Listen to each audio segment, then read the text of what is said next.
నమస్తే, welcome to my channel Priya's voice.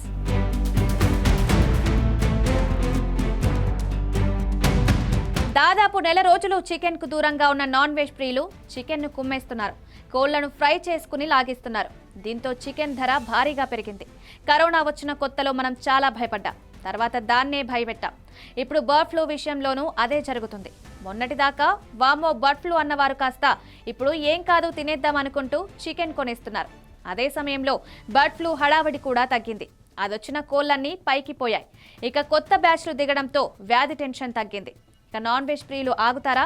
Telugu రాష్ట్రాల్లో chicken ధరలు అమాంతం పెరిగాయి. ముందుగా తెలంగాణలో చూస్తే స్కిన్లెస్ చికెన్ కేజీ హైదరాబాద్లో 180 రూపాయలు ఉంది. కొన్ని చోట్ల 200 రూపాయలు కూడా తీసుకుంటున్నారు. బేగంపేటలోని ఓ చోట ఏకంగా 240 రూపాయలు తీసుకుంటున్నారు. మిగతా జిల్లాల్లో చూస్తే సిద్దిపేటలో 200 రూపాయలుండగా బాన్స్వాడలో 180 రూపాయలుంది. కోదాడలో 180, కొత్తగూడెంలో 140, ముత్నూరులో 210, సూర్యాపేటలో 140, నల్గొండలో 210, జడ్చర్ల 180 రూపాయలు, కోదాడలో 150 రూపాయలు ఉంది.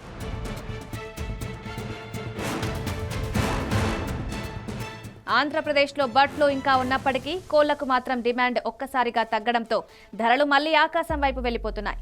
స్కిన్లెస్ చికెన్ కేజీ విజయవాడలో 210 రూపాయలుండగా కాకినాడలో 170 ఉంది.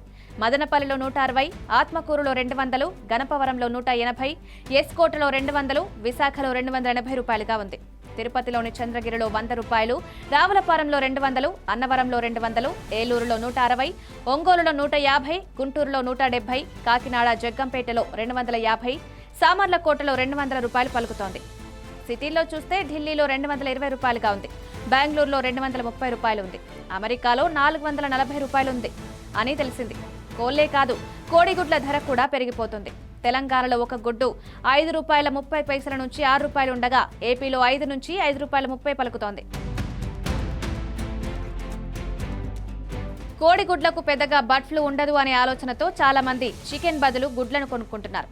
అందువల్ల గుడ్ల ధర కూడా వేగంగా పెరుగుతుంది. చూస్తుంటే వచ్చే వారం నుంచి గుడ్డు, చికెన్ ధరలు మళ్లీ ఎప్పట్లాగానే భారీగా పెరిగే అవకాశాలు కనిపిస్తున్నాయి. చికెన్ ధరలు పెరగడానికి కూడా మరో కారణం కనిపిస్తోంది. 2 రాష్ట్రాల్లో రంజాన్ ఉపవాస దీక్షలు మొదలయ్యాయి. అందువల్ల ముస్లింలు రోజు దీక్ష తర్వాత బలమిచ్చే ఆహారం తీసుకుంటారు. హలీంతో పాటు కొంతమంది చికెన్ తీసుకుంటారు. అందువల్ల కూడా ఈ నెలలో చికెన్ ధరలు మరింత పెరిగే అవకాశాలు కనిపిస్తున్నాయి. బర్డ్ ఫ్లూ సమస్య ఉండదా అనే డౌట్ మనకు రావచ్చు. ఆ సమస్య పూర్తిగా తొలగిపోలేదు. కాకపోతే బర్డ్ ఫ్లూ వచ్చిన కోళ్లలో 99% కోళ్లను ఆల్రెడీ కప్పెట్టేశారు. ఆ వైరస్ మరింత విజృంభించకుండా అన్ని జాగ్రత్తలు తీసుకుంటున్నారు. దానికి తోడు ఇప్పుడు అమ్ముతున్న కోళ్లు కొత్తగా పెరిగినవి. అందువల్ల వీటికి ఆ వైరస్ సోకే అవకాశాలు తక్కువే అంటున్నారు. మొత్తంగా ఓ 2-3 వారాలు మాత్రమే చికెన్ ధరలు తగ్గాయి. సమ్మర్లో ధరలు మరింత పెరగడం ఖాయం. అందుకు ప్రత్యేక కారణం ఉంటుంది. వేసవిలో కోళ్లు నీరు ఎక్కువగా తాగి ఆహారం తక్కువగా తింటాయి. దానివల్ల అవి త్వరగా బరువు పెరగవు. దాంతో మాంసం ఉత్పత్తి తగ్గిపోతుంది. కానీ డిమాండ్ తగ్గదు. దాంతో చికెన్ కొరత ఏర్పడి ధరలు పెరుగుతాయి. వేసవిలో గుడ్ల సైజు కూడా చిన్నగా ఉంటుంది. అంటే ధరలు ఎక్కువ, దక్కేది తక్కువ అవుతుందనుకోవచ్చు.